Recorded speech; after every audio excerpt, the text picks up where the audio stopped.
तो चलिए दोस्तों, आप सभी का स्वागत है हमारे लेक्चर नंबर 3 में। और हमारी जो सीरीज है वो है एब्स्ट्रैक्ट अलजेब्रा की। तो अगर आप एब्स्ट्रैक्ट अलजेब्रा के प्लेलिस्ट के थ्रू आप आए हैं तो आप बिल्कुल सीक्वेंस वाइज होंगे, क्योंकि हमारी जो प्लेलिस्ट है बिल्कुल सीक्वेंस वाइज है। तो अभी तक हम लोगों ने बेसिक्स जो इंट्रोडक्शन है एब्स्ट्रैक्ट अलजेब्रा को लेके उसकी बातें कर ली हैं। जैसे हमने थोड़ा बहुत देख लिया है बाइनरी ऑपरेशन, थोड़ा बहुत क्या हमने बहुत अच्छे तरीके से बाइनरी ऑपरेशन को डिस्कस किया है। तो जिन बच्चों को बाइनरी ऑपरेशन में प्रॉब्लम है वो लेक्चर नंबर 1 को रिकमेंड कर सकते हैं। तो लेक्चर नंबर 1 तो आप जरूर देख लीजिए। लेक्चर नंबर 2 भी इंपॉर्टेंट है, उससे ज़्यादा इंपॉर्टेंट तो लेक्चर नंबर 2 है। बाइनरी ऑपरेशन के बाद हमने सारे इंपॉर्टेंट जो हैं इंपॉर्टेंट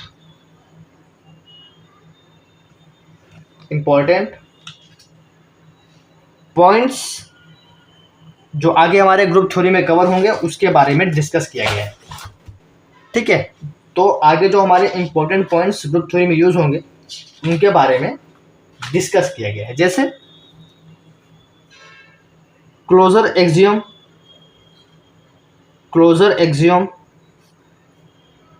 एसोसिएटिव एक्सियम। ठीक, ये सब क्या है ऑलरेडी हमने लेक्चर नंबर 2 में डिस्कस कर लिया है। तो अगर आपको ये सब अभी क्लियर नहीं हो रहा है कि मैं क्या लिख रहा हूँ तो लेक्चर नंबर 2 पर जाएं इसी प्लेलिस्ट पे। आइडेंटिटी एक्सियम,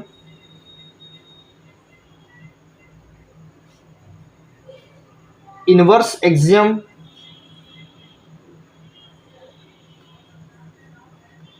कॉम्यूटेटिव एक्सियम,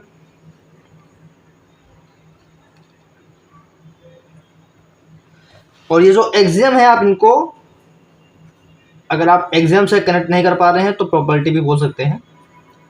ठीक है, क्योंकि बीएससी और ये जो एमएससी लेवल की जो मैथमेटिक्स है थोड़ी सी यहाँ पे टेक्निकल है, आपको यहाँ पे जो वर्ड्स हैं बहुत अच्छे से आपको ज्ञान करना पड़ेगा, क्योंकि अब लोअर क्लासेस के कुछ वर्ड्स यहाँ पे प्योर में खास करके नहीं यूज होते, तो हमें कुछ और इंपॉर्टेंट चीज़ों को समझना पड़ रहा है।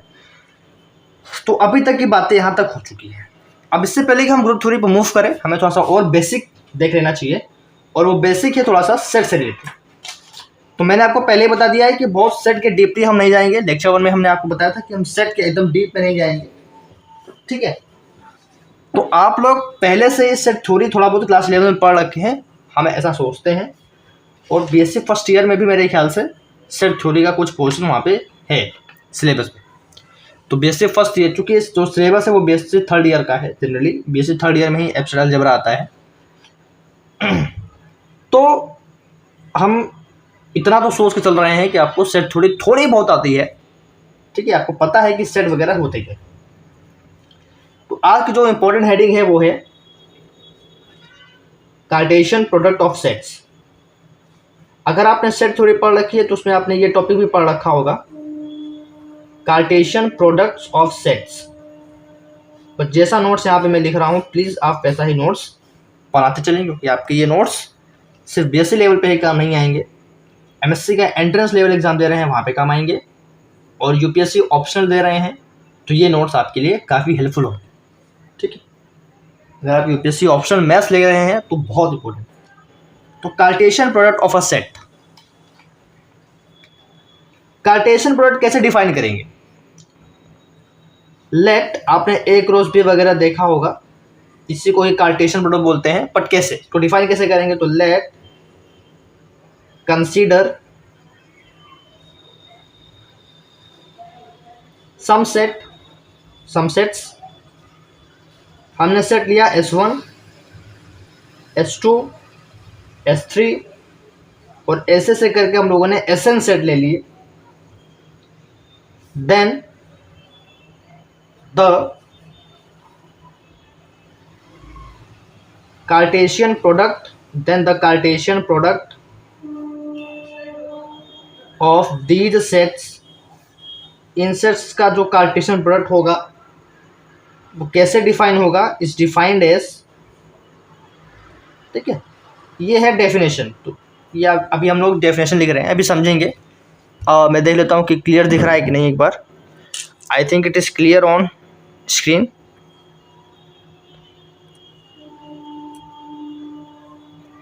ठीक है, क्लियर है। हम रिकमेंड करेंगे कि आप जो है 720p पे ही ठीक है, 720p पर ही देखें तो आपको ज़्यादा अच्छा समझ में आएगा। 360p भी क्लियर दिखेगा, उसे कोई दिक्कत नहीं है, क्योंकि मैं बोलते बोलते लिखता हूँ तो जहाँ पे नहीं कुछ क्लियर हो पा रहा है विजुअल वर्ड्स, तो आप मेरा जो वोकल है, मेरी जो वॉइस है, उससे आप यहाँ पे कनेक्ट कर सकते हैं। तो let consider some set S1, S2, S3, Sn, then the Cartesian product of this set is defined as, Cartesian product ऐसे डिफाइन होगा S1 cross S2 cross S3 cross dot dot dot cross Sn, ये होता है Cartesian product of sets. अगर यहाँ पे n set हैं तो इनका जो कार्टेशियन, अच्छा इस सेट में कैसे, अगर यहाँ पे दो ही सेट है A क्रॉस B, तो इसमें कैसे एलिमेंट आ रहे होंगे, ऑर्डर्ड पेयर A, B करके एलिमेंट आ रहे होंगे, जहाँ पे A का होगा और B का होगा।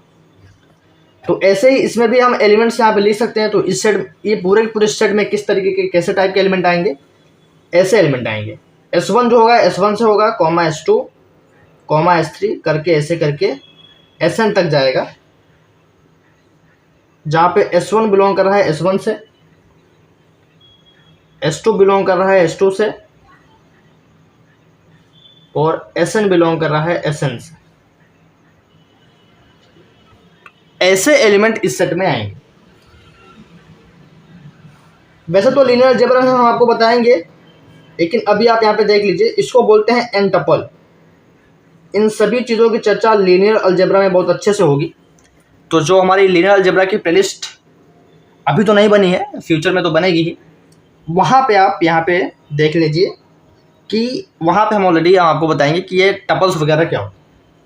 बट जहाँ पे आपको इस तरीके से n element, n ordered pair element आते हैं, इसे कहते हैं n टपल्स। और इस सेट को हम ऐसे भी लिख सकते हैं कि collection of all n tuples, collection of all n tuples whose first entry comes from S1, whose first entry, इसकी पहली जो एंट्री है ये वाली, ठीक, कम्स फ्रॉम, कहाँ से आ रही है, S1 सेट से आ रही है।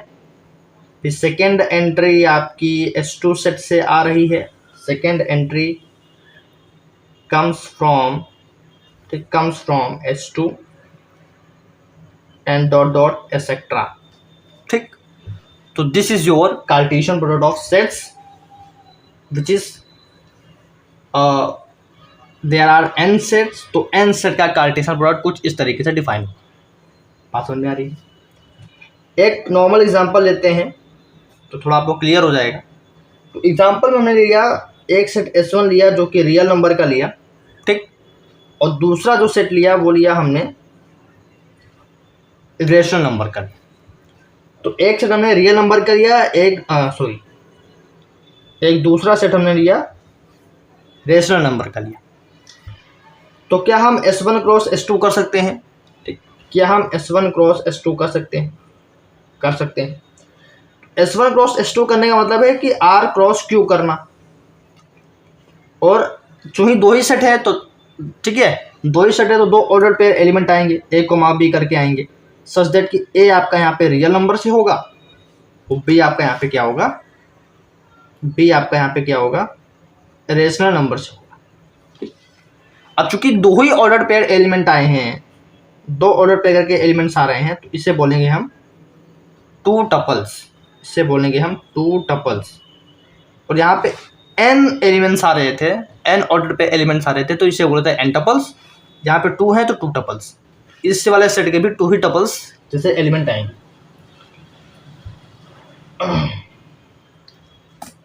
अब एक और है, जैसे मान लीजिए ये पहला है, पहला एग्जांपल हमने देखा। दूसरा हो सकता है कि हमारा जो S1 है वो रियल नंबर है और S2 भी रियल नंबर है, तो जो कार्टेशियन प्रोडक्ट बनेगा वो R क्रॉस R का बनेगा। और R क्रॉस R को आप मैथमेटिक्स में क्या बोल सकते हैं, इसमें जो सेट डिफाइन होगा वो कुछ इस तरीके से होगा, x, y करके एलिमेंट आएंगे, जहाँ पे x R का ही होगा और दूसरा सेट y भी आपका R का ही है, तो R का ही एलिमेंट होगा। ये भी टू टपल्स ही है, ठीक है, ये भी क्या है, टू टपल ही है, क्योंकि दो ऑर्डर्ड पेयर करके एक एलिमेंट आ रहे हैं। और कमाल की बात ये है कि चूंकि ये R क्रॉस R है, आगे चल के आप इसको R2 भी बोल सकते हैं, R2 बोल सकते हैं। लीनियर अलजेब्रा में हम इसको बहुत अच्छे से पढ़ेंगे। और ये एक प्लेन को रिप्रेजेंट करता है, ठीक है, ये एक प्लेन को रिप्रेजेंट करता है। तो अगर R क्रॉस R जिसमें दो टपल वाले जैसे एलिमेंट आ रहे हैं और R2 जिसे कहते हैं और ये प्लेन को रिप्रेजेंट कर रहा है, तो R क्रॉस R भी डिफाइन हो सकता है, R क्रॉस R भी डिफाइन हो सकता है।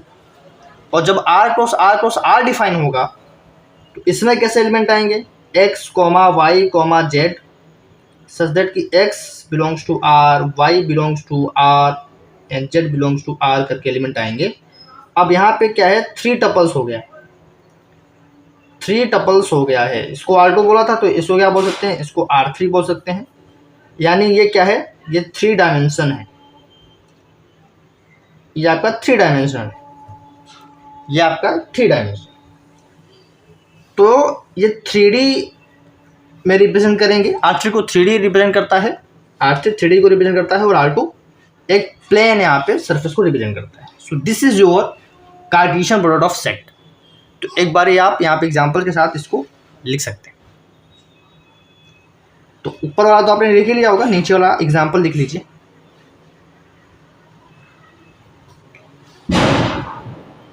तो जल्दी से स्क्रीनशॉट ले लीजिए, फिर आगे बढ़ते हैं।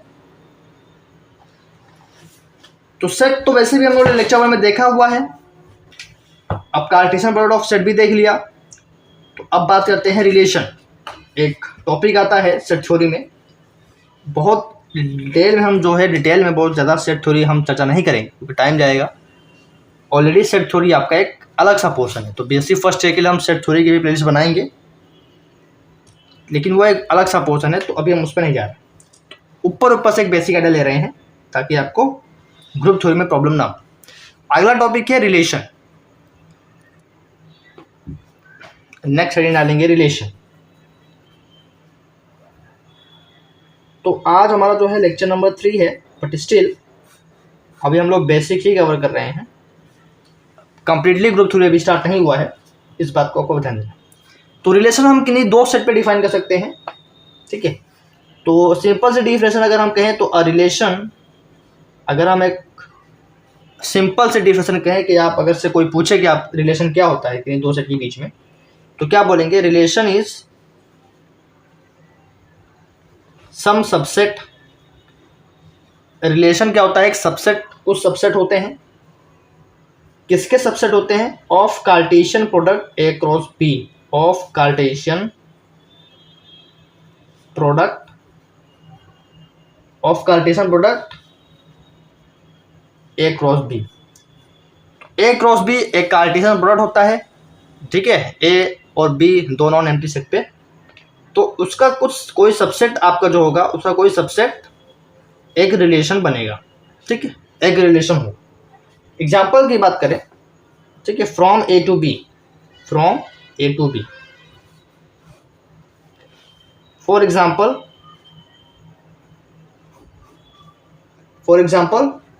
अगर हम एक सेट लेते हैं जिसमें 3 एलिमेंट हैं, ए कोमा बी कोमा सी, और दूसरा सेट लेते हैं जिसमें से 2 ही एलिमेंट है 1 कोमा 2 करके, ठीक है। तो पहले तो हमें बताएं कि ए क्रॉस बी क्या आएगा। ए क्रॉस बी मतलब होता है Cartesian product. A cross B का मतलब होता है रिलेशन नहीं, ए क्रॉस बी का मतलब होता है कार्टेशियन प्रोडक्ट, अभी देखा है। तो इसमें कैसे एलिमेंट आएंगे, ऑर्डर्ड पेयर के एलिमेंट आएंगे, 2 टपल्स में आएंगे क्योंकि 2 ही सेट हैं। तो एलिमेंट इसमें आएंगे A comma 1, A comma 2, B comma 1, B comma 2, C comma 1, C comma 2। इस तरीके से इसमें एलिमेंट्स आएंगे। तो कितने एलिमेंट आ गए हैं, यहाँ पे एलिमेंट 3 हैं, यहाँ पे एलिमेंट 2 हैं, तो कितने एलिमेंट आएंगे, 3 × 2 6 एलिमेंट्स। तो अब इसी जो कार्टेशियन प्रोडक्ट का जो कोई एक सबसेट बनेगा, ये एक पूरा सेट है ए क्रॉस बी, इसका कोई भी हम सबसेट उठा लें वो हमारे लिए क्या बन सकता है, वो हमारे रिलेशन बन सकता है ए से बी अकॉर्डिंग टू डिफिनेशन, ठीक है। तो हमने पहला रिलेशन उठाया R0, और उसमें हमने एक भी एलिमेंट नहीं रखा, और एक भी एलिमेंट नहीं रखने का मतलब होता है एम्प्टी सेट, और एम्प्टी सेट तो ए क्रॉस बी में हमेशा होगा, क्योंकि एम्प्टी सेट क्या होता है, is always a subset of any set. ठीक, दूसरा रिलेशन उठाया और दूसरे रिलेशन में हमने रखा सिर्फ सिंगल एलिमेंट। तो एक सिंगल एलिमेंट जो हम रख सकते हैं वो a,1 सिंगलटन एलिमेंट यहाँ पे रखा। अगर a,1 रख सकते हैं तो दूसरा रिलेशन इस तरीके से भी डिफाइन हो सकता है कि a,2 ही रखें। अब तीसरा बच्चा बोलेगा अगर a,2 रख सकते हैं तो b,1 भी रख सकते हैं, तो एक रिलेशन ये भी डिफाइन हो सकता है b,1। ऐसे कर कर कर कर करके R6 तक जाएंगे और बोलेंगे कि c,2 भी हो सकता है, तो एक रिलेशन c,2 हो सकता है। एक बच्चा बोलेगा नहीं, एक R7 जैसा कुछ रिलेशन बन सकता है। R7 में उन्होंने बोला कि आप अभी तक एक भी एलिमेंट नहीं लिए, एक एक एलिमेंट ले रहे हैं, वो भी अलग अलग, आप किन्हीं दो एलिमेंट को साथ साथ लेते हैं। उसने कहा कि मैं a,1 और b,1 को साथ लेके चलता हूं। ठीक, और ये चलता जाएगा चलता जाएगा चलता जाएगा। मान लेते हैं कि R63 कोई रिलेशन है, R63 कोई रिलेशन है, और उसमें एलिमेंट आएगा पूरा का पूरा a,1 a,2 b,1, मतलब पूरा का पूरा ये आपका a क्रॉस b ही आएगा। तो एक आखिरी जो रिलेशन आएगा, स्टार्टिंग तो नॉन एम्प्टी रिलेशन से हुआ था, स्टार्टिंग तो एम्प्टी रिलेशन से हुआ, आखिरी का जो रिलेशन आएगा वो आएगा ये वाला, which is a cross b। ठीक है, जो a क्रॉस b के बराबर ही हो। ठीक है, ऐसे करके लगभग 64 रिलेशन बने हैं। 64 रिलेशन बने, क्यों बने हैं? यहाँ पे एलिमेंट्स कितने आ रहे थे? 6। तो जो टोटल नंबर ऑफ रिलेशन होता है, total number of relation find करने का जो फॉर्मूला होता है 2 to the power 6, यानी 2 into 2 into 2 into 2 into 2 into 2, तो 2 2 जा 4, 2 जा 8, 2 जा 16, 16 2 जा 32, 32 2 जा 64। ठीक, तो 63 तो ये हो गए, R1 से लेके 63, और एक R0, तो ये टोटल रिलेशन होते हैं। तो इन दोनों सेट पे इतने टाइप ऑफ रिलेशन बन सकते हैं। एक में कुछ भी नहीं हो सकता है, एक में एक एक करके एलिमेंट का रिलेशन बन सकता है, एक में दो दो एलिमेंट का बन सकता है, एक में 3 का, एक में 4 का, ऐसे बहुत सारे बन सकते हैं। ऐसे करीबन 64 रिलेशन बनेंगे बाय फॉर्मूला। तो नोट करने वाली, तो यहाँ पे को लिख लीजिए क्लियरली, R0, R1, R2 से लेके R6, R7 भी बीच में कहीं आएगा, ऐसे ही R21 भी कहीं बीच में होगा, R22 भी कहीं बीच में होगा। ऐसे कर करके क्या कह रहे हैं कि R63 ये सभी के सभी सबसेट हैं। आप देख सकते हैं ये भी, ये जो है इसका सबसेट ही है, ये भी इसका सबसेट ही है, क्योंकि इसमें ये वाले एलिमेंट इसमें है। तो ये सब सबसेट है, ये जो रिलेशन हमने बनाए हैं ये क्या है? सब सबसेट है। All are subsets of A cross B. So all are, according to definition, so all are relation from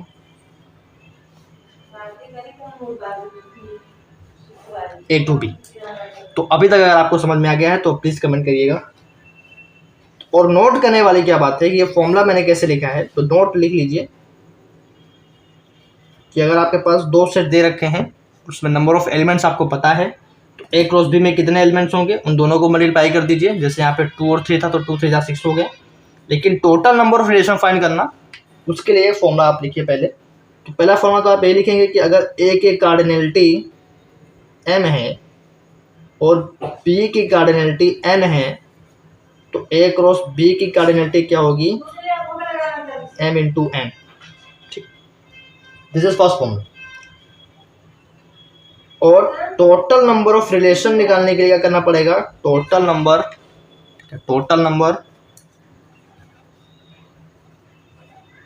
number of relation from A to B, total number of relation from A to B is equal to total number of subsets. Relation की definition यही है कि ए cross B में जितने total number of subset होंगे वो क्या होंगे, रिलेशन होंगे। तो total number of subset of A cross B, और total number of subset of A cross B, किसी सेट का टोटल नंबर ऑफ सबसेट निकालने जो फॉर्मूला होता है 2 to the power cardinality of A cross B is equal to 2 to the power m into n। तो इसलिए ये formula यहाँ पे बनता है। तो इसी फॉर्मूला के थ्रू मैंने वहाँ पे बताया कि 64 रिलेशन होंगे। तो this is your first note, आप ये पहला नोट लिख लीजिए। सेकेंड नोट इज दैट, दूसरा जो नोट आपको लिखना है, सेकेंड नोट करके लिखिए कि V में, सेकेंड नोट आप लोग को लिखना है V में डिफाइन अ रिलेशन, V में डिफाइन अ रिलेशन। हम A से A में मतलब सेम सेट में भी रिलेशन डिफाइन कर सकते हैं, A टू A इटसेल्फ। जरूरी नहीं कि अलग अलग सेट होना चाहिए, अगर सेम सेट है तो A टू A में भी रिलेशन डिफाइन कर सकते हैं। और अगर A टू A में हमें रिलेशन पता करना है तो हमें सबसेट्स देखने होंगे A क्रॉस A में। हमें क्या देखने होंगे, सबसेट देखने होंगे, Cartesian product A cross A में, और इसे बोलेंगे हम लोग called as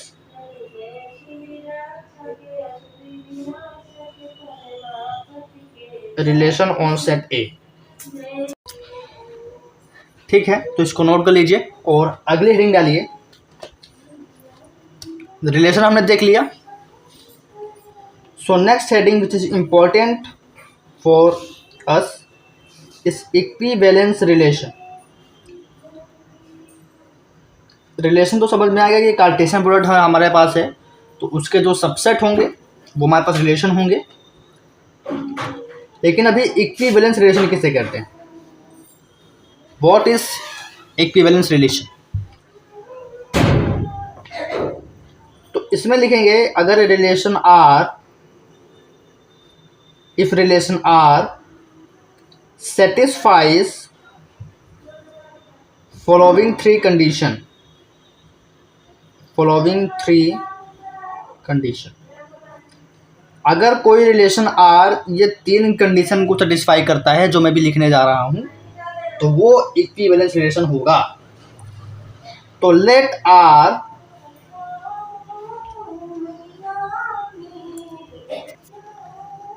B a relation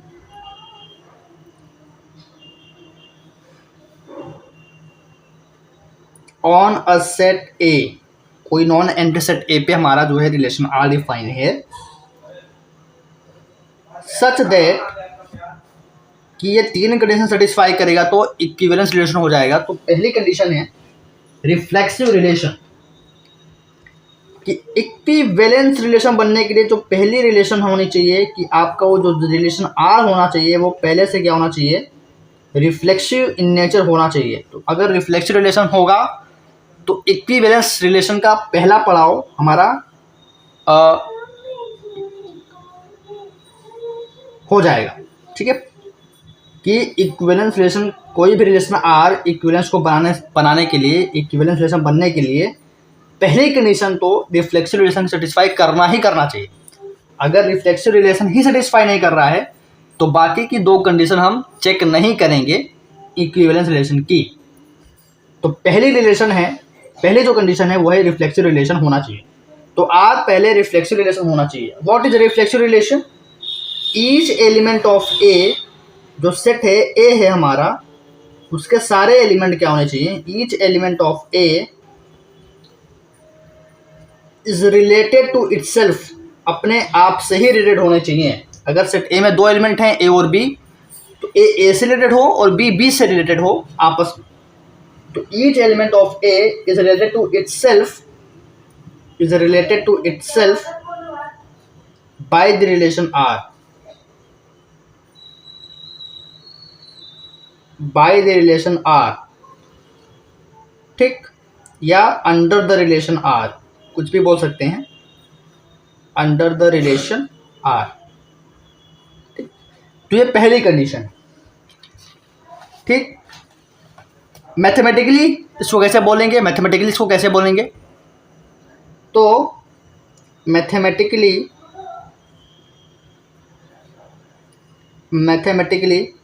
जो एलिमेंट ए है सेट ए का, वो आपस में ही रिलेशन रखना चाहिए। A is related to A, इसको बोलते हैं A is related to A for each A belongings to set A. ठीक, तब हम बोलेंगे कि आर क्या है हमारा, R is set to be reflexive relation. और अगर किसी रिलेशन में यही रिलेशन सेटिस्फाई नहीं कर रहा है तो वो इक्विवेलेंस तो बनेगा ही नहीं, क्योंकि इक्विवेलेंस के लिए तीनों कंडीशन सेटिस्फाई करनी चाहिए। इसमें पहली कंडीशन है रिफ्लेक्सिव रिलेशन, और अगर वही रिलेशन रिफ्लेक्सिव ही नहीं है तो इक्विवेलेंस तो नहीं ही होगा। ठीक है, दूसरी कंडीशन है सिमेट्रिक। तो इक्विवेलेंस रिलेशन बनने के लिए रिफ्लेक्सिव होना चाहिए और फिर दूसरा सिमेट्रिक भी होना चाहिए। मान लेते हैं कि कोई रिलेशन आर रिफ्लेक्सिव हो गया, मतलब उस सेट के सारे एलिमेंट आपस में रिलेटेड हो गए खुद से, और सिमेट्रिक भी हो गया। सिमेट्रिक अभी क्या है बताएंगे, सिमेट्रिक भी हो गया, लेकिन तीसरा जो कंडीशन है इक्विवेलेंस रिलेशन का, वो सेटिस्फाई नहीं हो रहा है, तो अगेन रिलेशन आर हमारा क्या होगा, इक्विवेलेंस नहीं होगा। क्योंकि इक्विवेलेंस रिलेशन बनने के लिए उस रिलेशन आर को तीनों रिलेशन की प्रॉपर्टी सेटिस्फाई करनी चाहिए। इसमें पहला रिफ्लेक्सिव, दूसरा सिमेट्रिक, और तीसरा एक और होता है जिसे बोलते हैं ट्रांजिटिव। तो तीनों का सेटिस्फाई करेगा तभी पॉसिबल है। अभी हम जस्ट एग्जांपल लेंगे और आपको बताएंगे। ठीक है, तो चिंता मत करिए, पहले लिखिए कि सिमेट्रिक, रिफ्लेक्सिव, ट्रांजिटिव होते हैं। तो सेकेंड कंडीशन सेटिस्फाई करनी चाहिए इक्विवेलेंस रिलेशन बनने के लिए, सिमेट्रिक होना चाहिए। तो इफ ए इज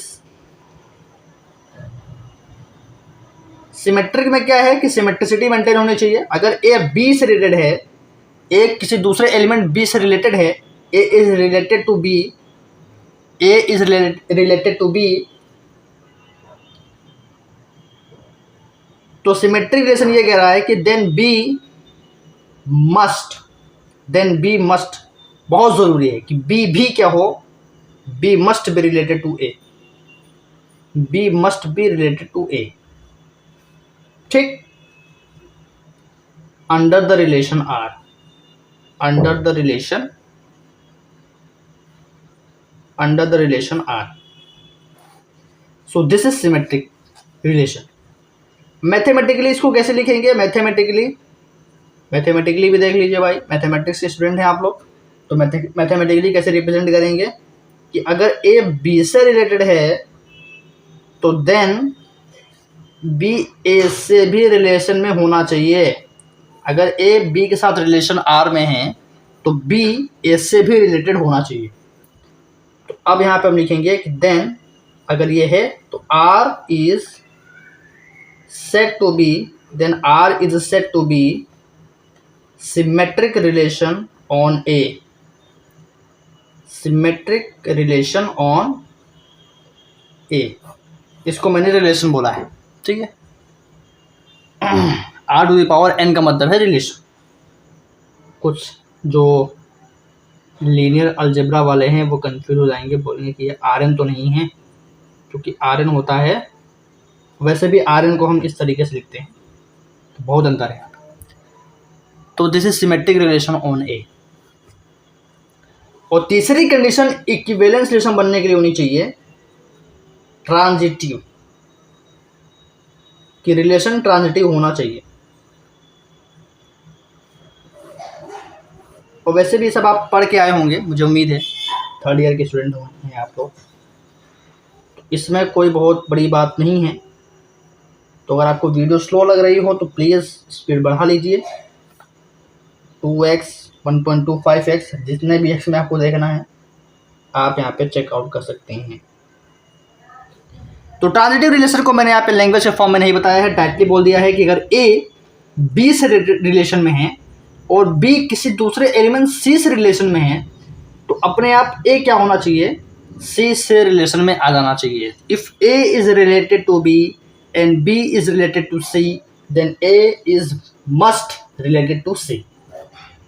तब हम क्या बोलेंगे कि R जो है हमारा ट्रांजिटिव रिलेशन है. R is said to be transitive relation होने. क्लियर हो गया बच्चों? ये जो कथा चली है लगभग 10 कितने मिनट हो रहे हैं, लगभग 8 मिनट जो भी हो गया, ठीक है. टाइम अभी हम यहाँ पे देख नहीं रहे हैं, ठीक है. हमारे पास घड़ी है, बट जब मैं पढ़ाता हूँ तो थोड़ा सा मन से पढ़ाता हूँ, टाइम आएगा तो मुझे पता नहीं चलता है. ये जो भी कथा चली है इक्विवेलेंस रिलेशन पे कि 3 कंडीशन सेटिस्फाई अगर कोई रिलेशन आर कर जाए, इसमें पहला नंबर है रिफ्लेक्सिव का, जिसमें कोई भी एलिमेंट है का अपने आप से रिलेशन में होना चाहिए, ठीक है, इटसेल्फ रिलेशन होना चाहिए.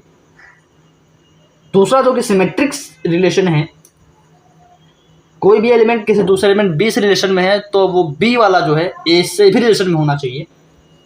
और तीसरा है ट्रांजिटिव, कि अगर कोई ए बी से रिलेशन में है, बी सी से है, तो ए सी से रिलेशन में होना चाहिए. ये जो कथा चली है उसको थोड़ा एग्जाम्पल के थ्रू समझते हैं, क्योंकि इसे समझ में आएगा नहीं.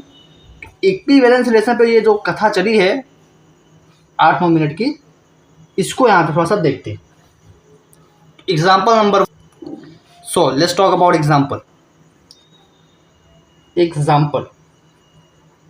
आप लोग एग्जाम्पल जरूर लिख लीजिए. हमें पता है कि कुछ बच्चे ऐसे होंगे जिनको थोड़ा बोर लग रहा होगा कि अभी तक ग्रुप 3 स्टार्ट क्यों नहीं किया है, ये सब क्या पुराना चल रहा है. पर देखो ज़रूरी है, क्योंकि अभी कुछ इंपॉर्टेंट रिलेशन आएंगे जिसमें सब यूज़ होगा.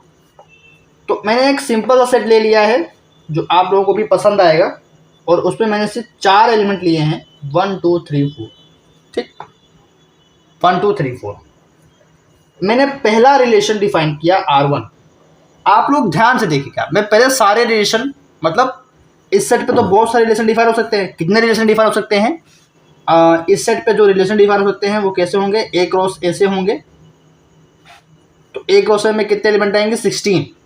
तो ओवरऑल रिलेशन कितने डिफाइन होंगे? 2 to the power 16. तो आप समझ सकते हैं कितने ढेर सारे रिलेशन यहाँ पे डिफाइन हो सकते हैं, कितने ढेर सारे रिलेशन यहाँ पे डिफाइन हो सकते हैं.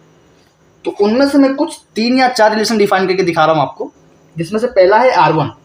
आपको चेक करना है कि ये जो रिलेशन R1 है, और इस तरीके से 2-3 और लिखूंगा, वो इक्विवेलेंस रिलेशन है कि नहीं. मतलब उसमें रिफ्लेक्सिव वाली प्रॉपर्टी, सिमेट्रिक वाली प्रॉपर्टी और ट्रांजिटिव वाली प्रॉपर्टी, तीनों प्रॉपर्टी सेटिस्फाई कर रही है कि नहीं. अगर कोई एक भी फेल हो गया तो वो इक्विवेलेंस नहीं होगा. रिलेशन हो सकता है बट इक्विवेलेंस नहीं होगा. तो पहला मैंने R1 लिखा, पहला रिलेशन डिफाइन किया 1,1. ध्यान से देखिएगा, 2,2, 3,3, 4,4. इस रिलेशन को अगर ध्यान से देखें, इसमें कितने एलिमेंट है? 4, 1 2 3 4. 1 1 से रिलेशन में है कि नहीं? हाँ है. 2 2 से रिलेशन में है कि है? हाँ है. 3 इटसेल्फ रिलेटेड टू 3 है कि नहीं? 3 3 है. 4 इटसेल्फ रिलेशन में है कि नहीं? है, ठीक. तो रिफ्लेक्सिव तो है.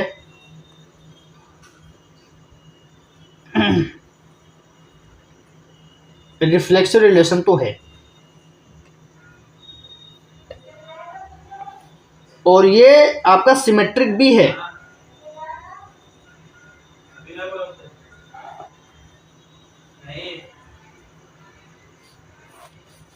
और ये ट्रांजिटिव भी है.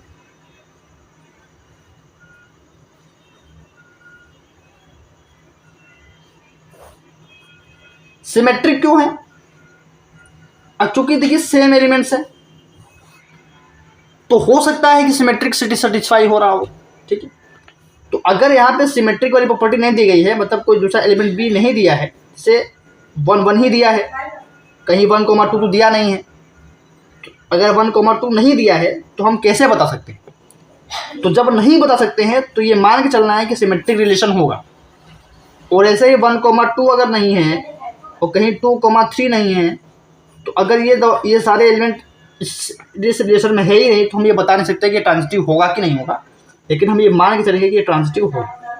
ये प्रॉपर्टी हमें यहाँ पे ध्यान देना होगा कि अगर आपको क्लियर नहीं हो रहा है और इन्फॉर्मेशन नहीं दे रखी है सिमेट्रिक और ट्रांजिटिव की, तो आपको ये मान के चलना है कि वो रिलेशन क्या है, सिमेट्रिक ट्रांजिटिव होगा ही होगा।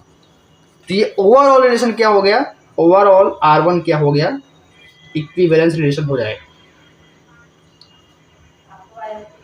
Overall R1 is an equivalence relation.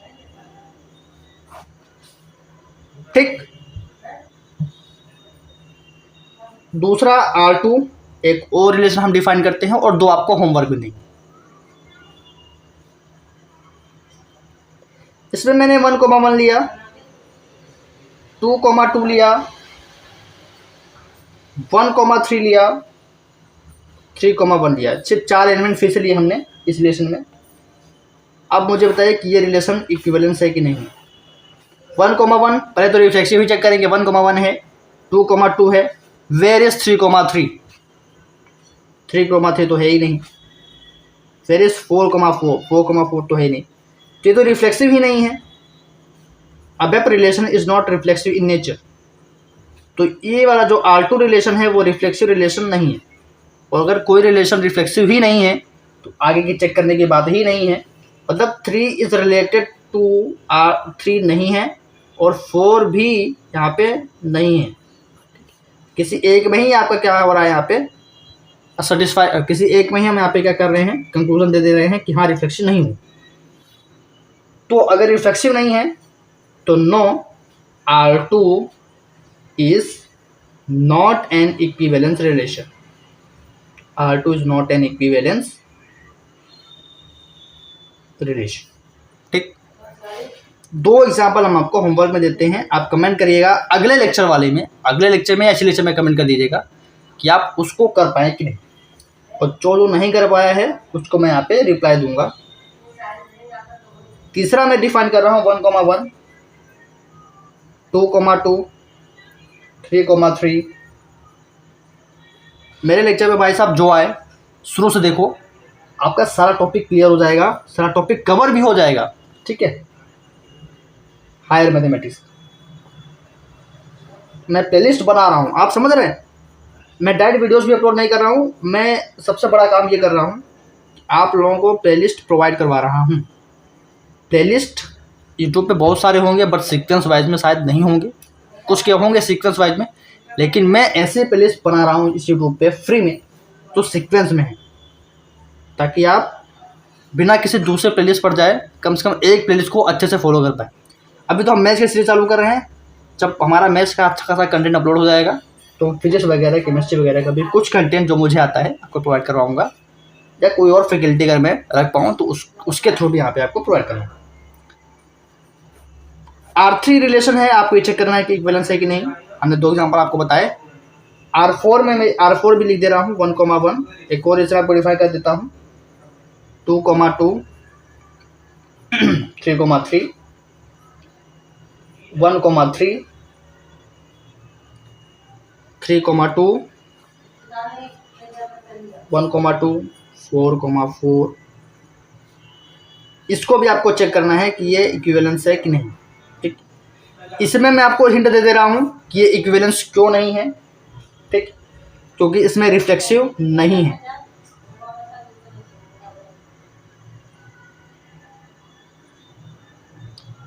कुछ गड़बड़ हो गया क्या, एक मिनट चेक करने दीजिए। ओ, ये वाला और ये वाला सेम हो गया है, एक मिनट। इसमें मैं आपको हिंट कर दे रहा हूँ, R3 को हम दोबारा डिफाइन करते हैं, R3 को हम दोबारा डिफाइन करेंगे, ये दोनों सेम हो गया। तो R4 आपका मैं बता दे रहा हूँ R4 इक्विवेलेंस क्यों नहीं है। तो एक हिंट है कि R4 में सिमेट्रिसिटी मेंटेन नहीं हो रही, सिमेट्रिक रिलेशन R4 नहीं बन रहा है, रिफ्लेक्सिव बन रहा है, ट्रांजिटिव बन रहा है, बट सिमेट्रिक नहीं बन रहा है। चेक करिएगा। R3 आप लोग फिर से लिख लीजिए, मैंने दोनों सेम कर दिया था। तो R3 है 1,1, 2,2, 3,3,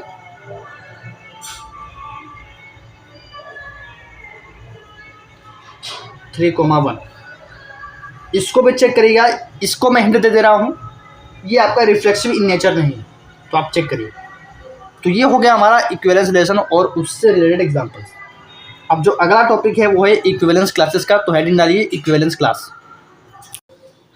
so next heading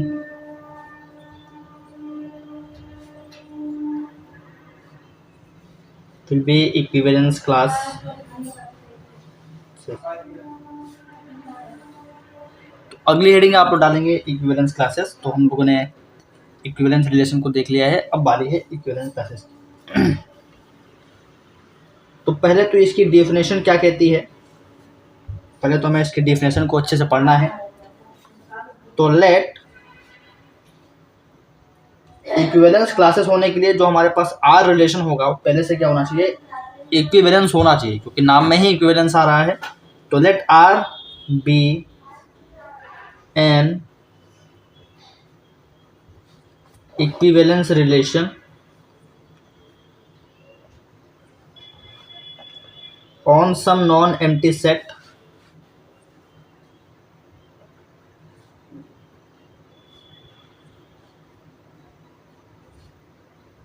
on some non-empty set A। ठीक, आर हमारे पास क्या है, एक इक्विवेलेंस रिलेशन है on some non empty set A. तो इक्विवेलेंस क्लास किसे कहते हैं, then the equivalence class, then the equivalence class of some element A। Equivalence class हम किसी एलिमेंट की निकालेंगे ऑफ सम एलिमेंट A, और जो एलिमेंट A होगा वो सेट A का होगा, और इसमें इक्विवेलेंस क्लास A की इक्विवेलेंस क्लास, ठीक है, स्मॉल a की इक्विवेलेंस क्लास में क्या होगा, ये होगा is the collection of all those elements. Collection होगा सभी उन एलिमेंट का, all those elements of A, जो इस ए से रिलेशन में होंगे। अब एग्जांपल आपको बताएंगे। अभी सिर्फ डेफिनेशन को थोड़ा सा समझिए, क्योंकि हमें डेफिनेशन को भी समझना है। बाई द रिलेशन आर, और जो रिलेशन आर है हमारा है इक्विवेलेंस रिलेशन। इक्विवेलेंस क्लास हम तभी निकाल पाएंगे किसी एलिमेंट का जब इक्विवेलेंस रिलेशन होगा। ठीक है, बेफर्जी में हमें वहाँ पे हर रिलेशन में इक्विवेलेंस क्लास नहीं देखनी है, हमें वही देखनी है जहाँ पे आर इक्विवेलेंस रिलेशन होगा। अगर आर इक्विवेलेंस रिलेशन ही नहीं है तो इक्विवेलेंस क्लास की बात नहीं करें। तो इक्विवेलेंस क्लास किसी एलिमेंट ए का कैसे निकलेगा, उसमें वो सारे एलिमेंट्स आएंगे जो कैपिटल ए सेट के ही होंगे, और अब वो एलिमेंट्स उस रिलेशन आर में ए से रिलेशन में होंगे। ठीक है, तो वो सभी एलिमेंट आएंगे जो ए के रिलेशन में होंगे। ठीक, फॉर एग्जाम्पल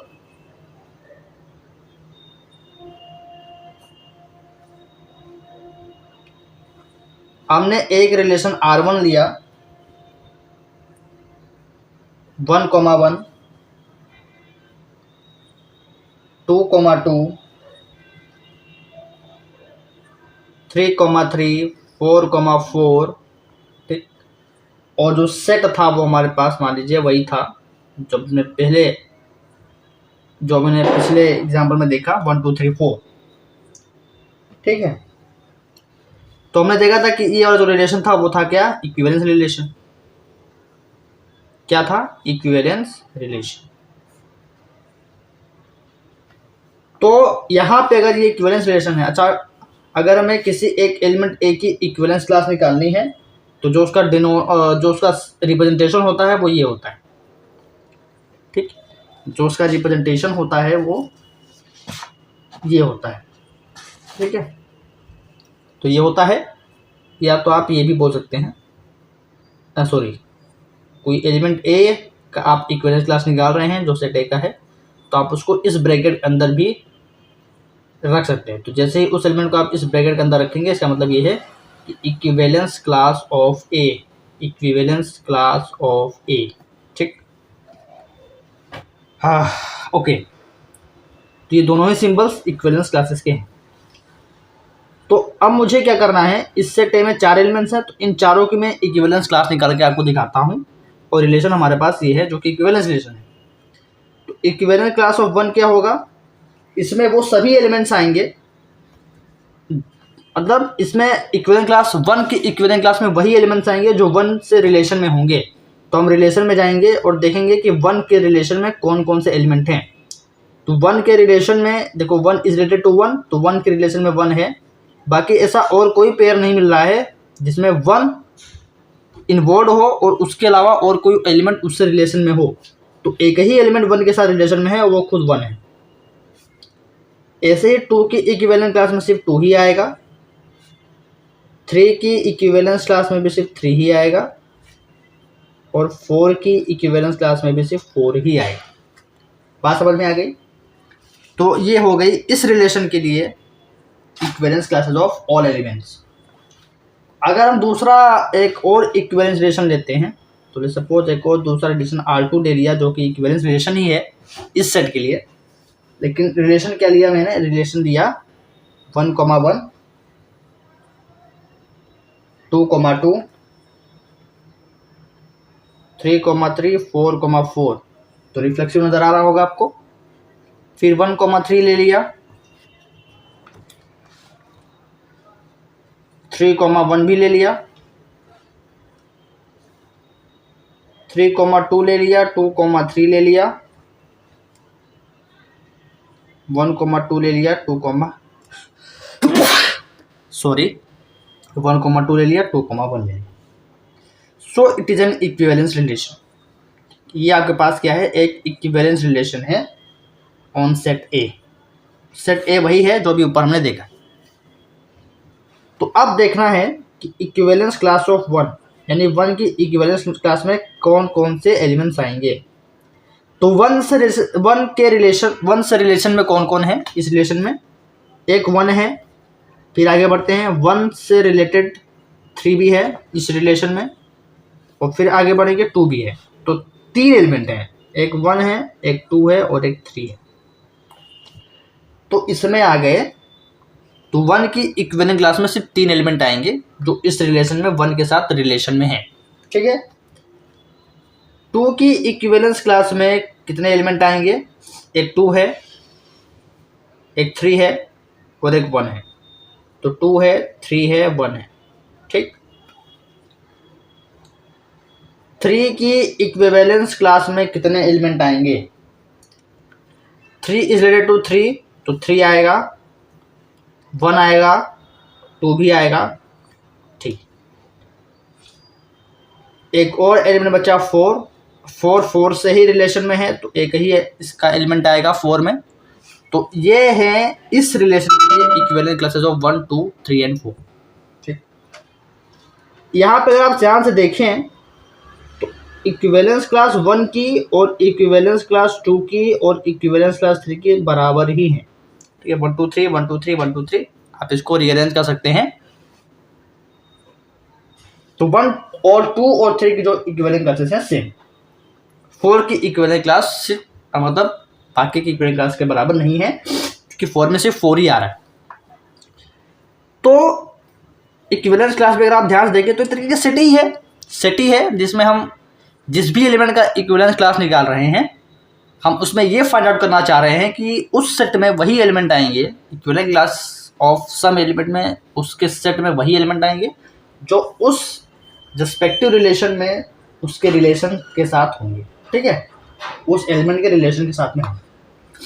अब यहाँ पे एक चीज़ आप ये नोट कर लीजिए।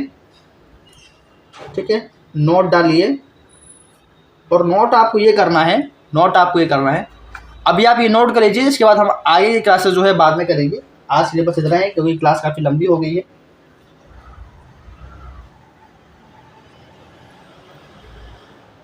दो इक्विवेलेंस क्लासेस कोई भी दो, जैसे ये 1, 2 उठा लिया, कोई भी दो आर आइदर डिसजॉइंट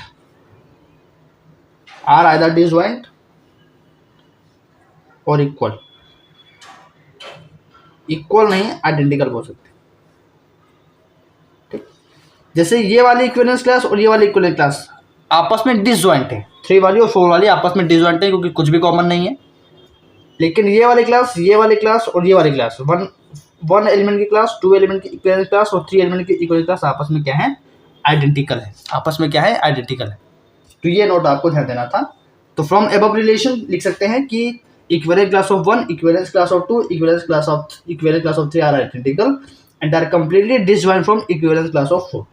ठीक, सिंपली यहाँ पे इक्विवेलेंस क्लास ऑफ 1 और इक्विवेलेंस क्लास ऑफ 4 में कुछ भी कॉमन नहीं है, therefore these equivalent classes are disjoint.